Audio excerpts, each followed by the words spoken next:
Olá, alunos do terceiro ano, tudo bem? Vamos aí voltar aos nossos estudos com muita alegria, muita paz. Que Deus possa nos iluminar nessa sequência de aulas online que nós teremos, hein? Hoje a gente vai ver sobre a formação da sociologia no Brasil. Por favor, abram os livros aí na página 29 a 33, para que vocês possam acompanhar.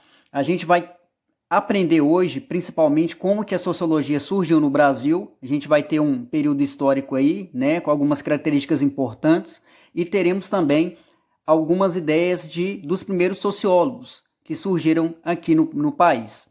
Gente, uma dica para vocês.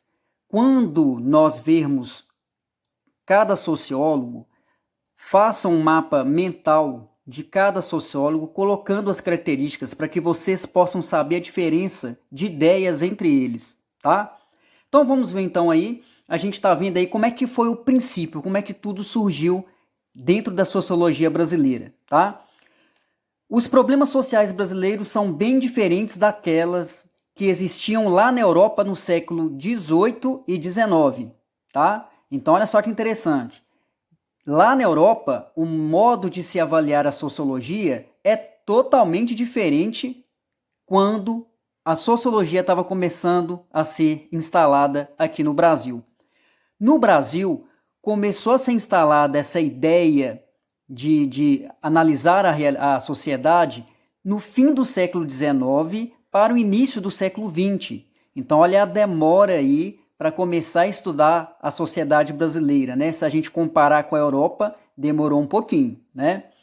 Algumas características marcantes do princípio da sociologia foi o seguinte: pegaram ideias sociológicas vindas da Europa, porque as ideias lá estavam muito mais fortes, e aqui estava iniciando, né, o modo de se pensar a sociedade. A sociologia se fortalece no Brasil quando o país entra na ordem capitalista mundial. Então é interessante que quando o Brasil ele abre as portas para o mercado estrangeiro, até os outros países terão uma nova visão do Brasil e vice-versa, que o Brasil também vai ter uma visão dos países lá fora. E aí vai começar a comparação entre as sociedades. Então a ideia da sociologia ela vai ficar mais forte também. O ensino da sociologia nas faculdades em 1930. Nas faculdades em 1930 já começou a ser introduzido, né, a formação das pessoas em sociologia, para que pudessem se formar profissionais para estudar a sociedade que estava, né, que existia, mas não se tinha um estudo mais apurado. Como foram feitos os primeiros estudos sociológicos no Brasil? Da seguinte forma, gente, olha só como é que começou.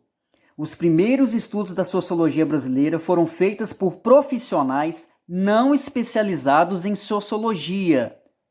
Então começou a aparecer pessoas que não eram especializadas em sociologia, mas observavam a sociedade à maneira delas. Interessados em formular interpretações da sociedade brasileira. Então é interessante que as pessoas que começaram a observar a realidade, a sociedade que existia no Brasil, não eram formadas em sociologia, tá? Os estudos sociais da sociedade brasileira foram feitos por jornalistas, cronistas, naturalistas e religiosos. Então, olha que grupinho aí que começou a avaliar, a observar a sociedade brasileira. Jornalistas, cronistas, naturalistas e religiosos, tá? O amadurecimento sociológico sobre o Brasil aparecerá, segundo Antônio Cândido, através da definição raças. Essa palavrinha é o que vai dar início à avaliação da sociedade brasileira. Por quê? Eles vão começar a avaliar a sociedade brasileira através da miscigenação, tá? Então, o Antônio Cândido, ele vai demonstrar aí que através das raças que existem no Brasil é que se deve começar a estudar a sociedade brasileira dentro dos quesitos da sociologia, tá bom? E aí a gente vai ver o primeiro sociólogo, a gente vai ver o Oliveira Viana, que é de 1883 e 1951, e a gente vai ver qual foi a ideia aí dele a respeito da sociedade, tá? E ele é muito polêmico, vocês vão ver o motivo porque ele é tão polêmico assim.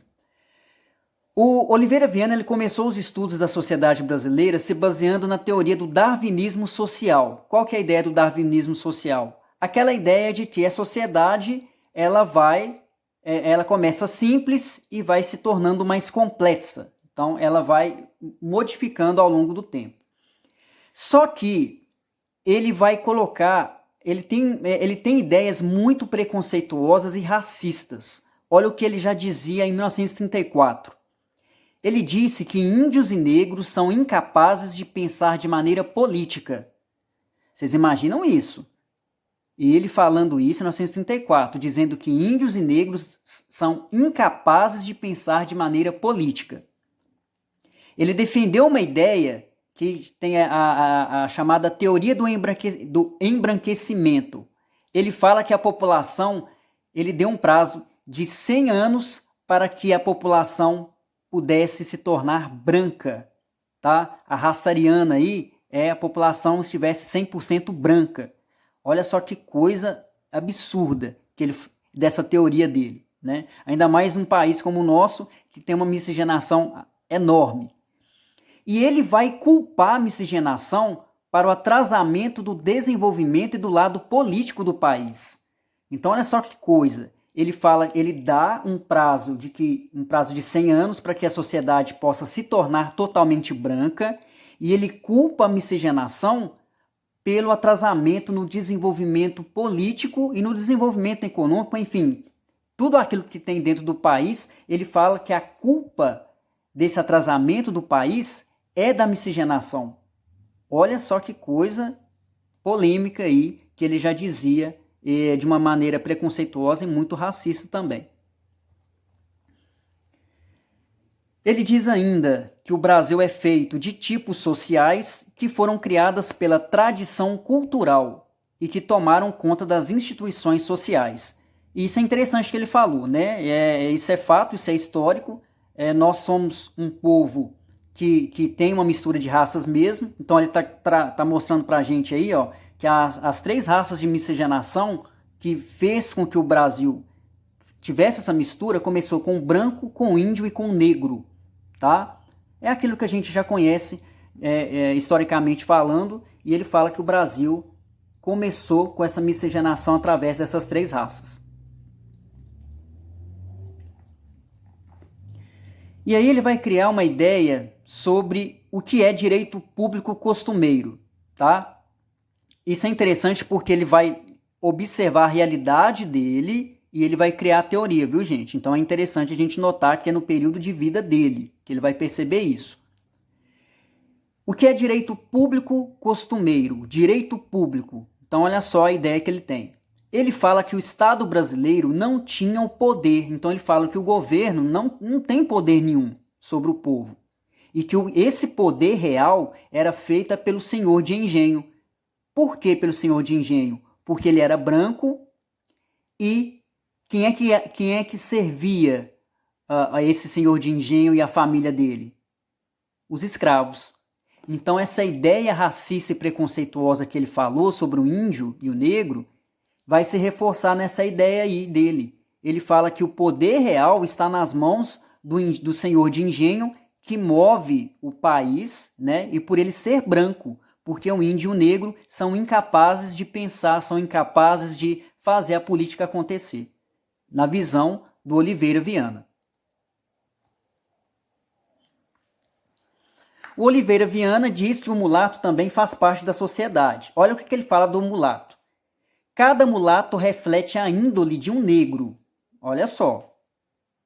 O mulato que chamamos é o mulato inferior, vinda das camadas mais baixas da sociedade, formado da união entre branco e o negro inferior.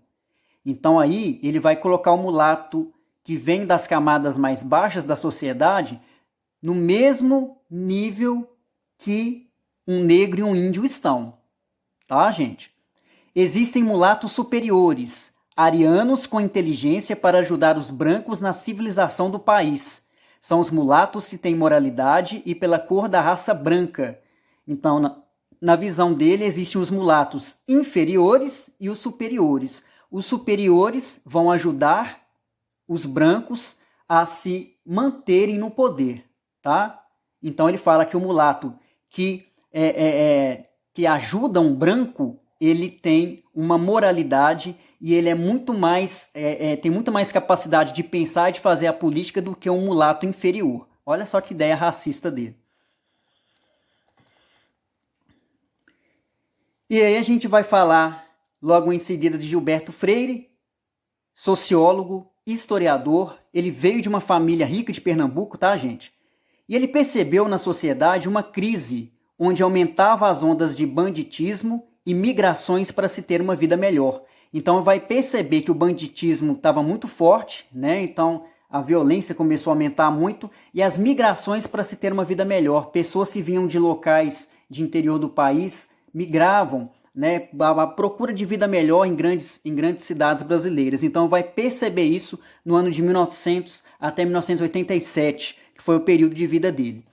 O Gilberto Freire, gente, ele escreveu esse livro tão famoso aí, chamado Casa Grande Senzala, que vai dar um novo rumo para a sociologia no Brasil. É um livro muito famoso, quem tiver a oportunidade de ler para conhecer um pouquinho a forma de como que ele avalia a sociedade, tá? Pelo nome, né, Casa Grande Senzala, a gente já começa a perceber que ele vai mostrar claramente a sociedade até então totalmente dividida nessas duas grandes locais aí, da Casa Grande Senzala, de maneira social. Ele vai abordar isso. E ele vai ter uma teoria chamada singularidade brasileira. Para Gilberto Freire, ele vê a miscigenação como fator positivo para o Brasil. Enquanto que o Oliveira Viana via a miscigenação como algo ruim, o Gilberto Freire vai ver a miscigenação como fator positivo. Então olha só que interessante, ele vai falar assim: éramos um povo mestiço inferior, índios, que foi dominado e miscigenado por europeus, africanos e árabes. Ele vê a colonização como fator positivo para a sociedade brasileira. Isso é uma forma de Gilberto Freire diminuir as atrocidades que os colonizadores portugueses fizeram com os índios que aqui existiam. Então é interessante que para o Gilberto Freire, a vinda de outros povos aqui no Brasil, né, foi importante para que a gente pudesse ser esse país que é hoje. Então ele fala que foi importante dos portugueses, dos europeus nos dominarem para que a gente pudesse, ao longo do tempo, a gente ser um país melhor, vamos colocar assim dizer, tá? Mas cabe discussão. E é interessante, a gente tem ali, ó, tá escrito assim, os índiozinhos olhando os navios portugueses chegando e falando assim: bom, adeus ao sonho da casa própria. Então quer dizer, o país que era só dos índios, a partir da chegada dos portugueses e de outros europeus aí, né, dos portugueses, acabou essa ideia de que o Brasil era só dos índios. Então eles vão perder a própria casa deles. Tá bom? Então, gente, a gente vai estar aí vendo aí, a gente viu sobre Gilberto Freire, Oliveira Viana, tá, gente?